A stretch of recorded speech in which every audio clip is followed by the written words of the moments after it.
Alright, so my part showed up in the mail a couple of days ago. Everything looks good. It's the new clutch basket. As you can see, the teeth are in really good shape. Now, something interesting that happened is they sent me a bunch of clutch plates, and half of them have 6 ears and the other half have 12. So I'm not really sure why they made a 6-ear set, because as you can see there's 12 slots here. But some of these plates have 6 ears and some have 12. And I went to my dirt bike shop and he said it really doesn't matter, that you can alternate plates between 6 and 12, or you can run a straight 12 set. Obviously the 12s are going to have less friction on the ears themselves or stress, so I'll probably alternate plates, but I'm not exactly sure.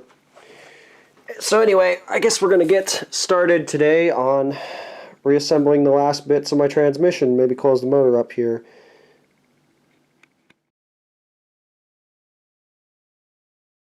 Alright, so let's get the final drive sprocket back onto the motor here. So you'll need a chain whip to keep the sprocket from turning while you tighten up the outer nut. I don't have a chain whip, so I'm going to use a vice grip and a piece of old chain here, which is going to be kind of a pain, but it should still work. And this sprocket gets a locking washer, you might remember. Here it is. One flat spot goes onto the sprocket and one flat spot goes onto the edge of the nut.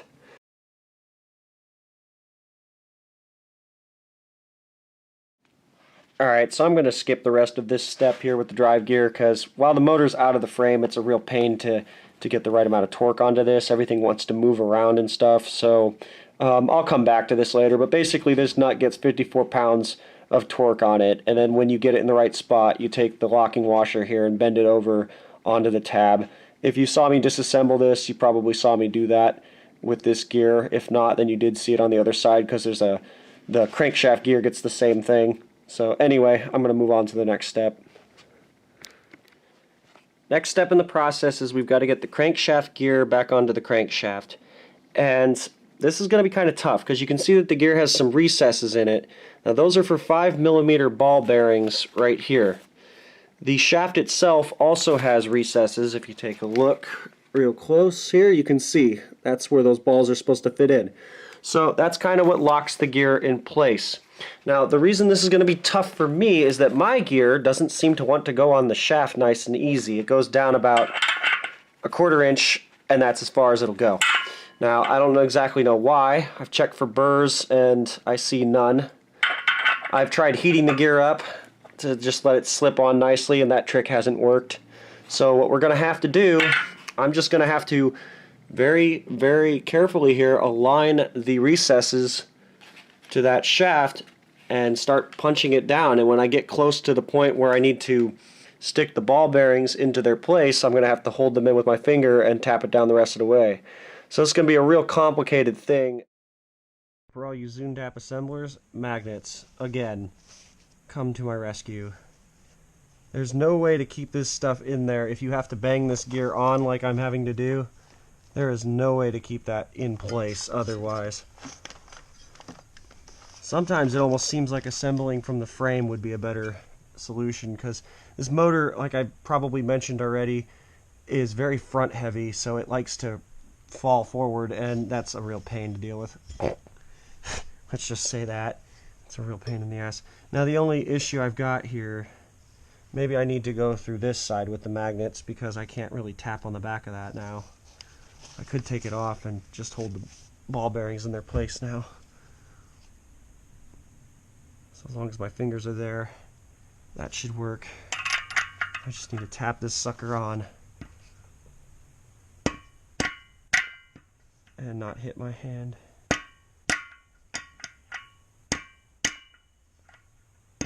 It's easier said than done.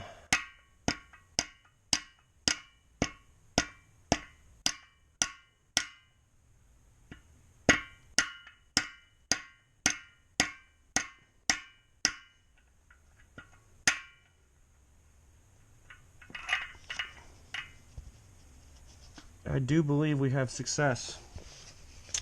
All you want to do is make sure then that that's all the way down. So I'm going to keep tapping it a little bit until I'm 100% certain that it's down. Okay, so I'm going to have to skip a torque spec here. It's supposed to get 14 pounds of torque on this nut. Now the problem I'm having is that the only way to keep this engine turning is these two little flat spots right here. Now the stupid thing about this is they put that on this side of the motor and not the other side. If you look over here, there's no flat spots to keep it from turning. So the reason this is stupid is because you're supposed to take a wrench, an open-end wrench, a vise, something like that, and hold it like that, right? To keep the motor from turning while you put the right torque spec on this nut. Well, how could you possibly do that when this has to fit over the nut? Like so. I mean, it's kind of stupid. So I don't know if there's a special open-end torque wrench out there that exists. I've never seen one. But what we're going to do is just tighten it by hand. It only gets 14 pounds of pressure. That's not that much, or torque I mean. So that's not that much. I think it'll be okay. We'll just use a mirror on the back side of this gear to see if it's seating correctly. And if I'm a little over-torqued, I'm a little over-torqued.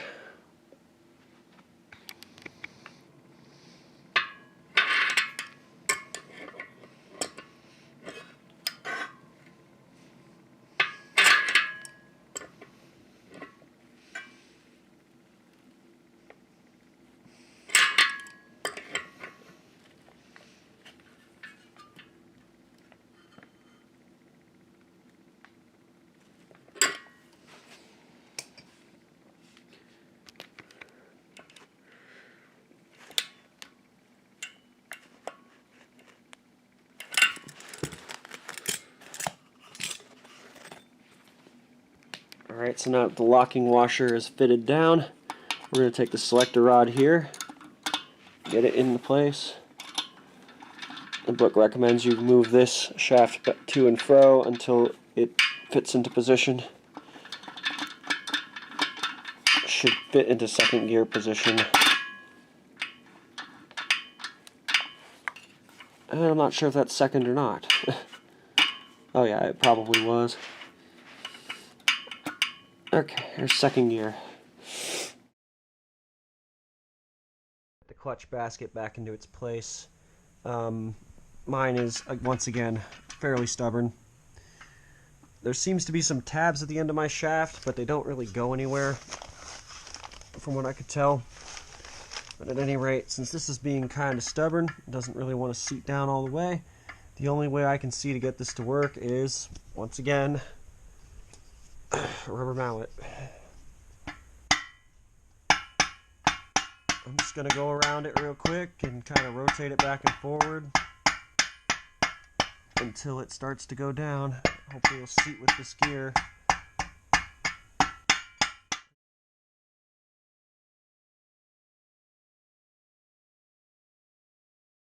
Okay, so now we've got the clutch basket installed. As you can see, I've got the teeth pretty much aligned with each other, pretty even at the sides there. So, yeah, takes a little bit of beating around on it, but it'll eventually go down. Alright, so the next step in the process for me is to basically combine the elements from the clutch body that showed up here in the mail with the ones that are worn out on my clutch. So I'm just going to take the best of both clutches and make a good clutch out of the two. This is my bike's original. You can see all the wear on it we were talking about earlier. A little overview of what you would see. So once you take all these nuts off, this is all under spring tension. This will pop off. And as you take the steel plates off and the friction plates, you get down to the back disc here, the back retainer disc. You see that hole there. When you're reassembling, each one of these steel plates has a hole. That hole needs to align with the back one there. So that's basically just your alignment reference. So you go friction plate, steel plate, friction plate, steel plate, all the way down. And when you get to the top, you fit these little spring cups in, and with their springs, one in each hole all the way around. You can see them already here on my bike's original. The back side gets this little spline gear that fits in there. You can see the teeth right there. They fit the outer part of this spline gear, and then the inner part also has teeth. That fits onto this shaft over here. Where we're going to hit the clutch confusion. and there's a road bump. I'm going to have to wait for a part to come into the mail because I just realized that I'm missing the clutch centering nut. I can't find it. That's what goes on the end of this. And so I had to order one, and it's coming up from California. It's like a $10 nut, ridiculous, but it's going to take a few days to get here. But anyway, here's where I'm having some confusion. So when I first took apart this bike, here's my original retainer plate. When I first took it apart, I just took all these nuts off and popped everything off to see what the condition of the discs were, and I assumed that the people before me had taken it apart correctly. Now, as I'm reassembling it, I can remember, for instance, this plate right here. This is the final plate for the clutch. This is what holds all the spring thimbles in. I remember it aiming like this, aiming downward. And that's how it was when I just recently took it apart here. This was aiming downward. You can see teeth marks on the back side here. That goes to the inner spline gear over there. Now, those teeth marks, it seems pretty obvious from the machine wear that that's the way that they had it assembled. But according to my manual, the convex sides of these discs are supposed to face the opposite direction. Also, when I look at the inner area of this, you can see that the teeth are rounded there. That's where the inner gear on this shaft, which I'll take off this locking washer here, you can kind of see, that's where the inner gear of this shaft fits into. And it's about 4/1000ths of an inch is all that gets on that gear. So it's not a lot for it to grab onto. So obviously that rounded, and there's a reason that that rounded. And the gear that they sent me, that this guy that I bought the secondary clutch basket from, the gear he sent me, right here, all these plates that he sent me, have the same wear marks on them. However, the teeth are in good shape. But once again, according to the book, this is the way it's supposed to be assembled, with the convex sides out. The book's very vague. It only gives you 2 blocks of text to work with, and there's some other questions I have. For instance, this little flat plate here, this little flat spline plate has a convex side on it. It's the only other one that does. The book doesn't mention it. It doesn't say where it goes. Now, I've bought 3 sets of clutch plates, and they all come with at least one, so I know it goes to this bike. I know it goes in there, but I don't know what order it goes in.